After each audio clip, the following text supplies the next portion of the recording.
Ged bir halları araşdır, gün ərzində olan halları araşdır, dinən altında qatında nə gizlənir, niyə beləsən sən, niyə sevinirdin, niyə kədərlənirdin, niyə sualları ilə öz ruhu istintaqa çək.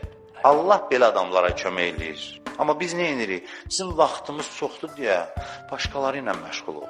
Bizim vaxtımız çoxdur deyə başqaları ilə məşğul ol.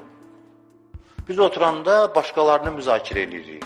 Cəmaatın evlərindən danışırıq, onların gizli işlərini araşdırırıq. Bu bir ömür ziyan içində keçmək deməkdir, yaşamaq deməkdir.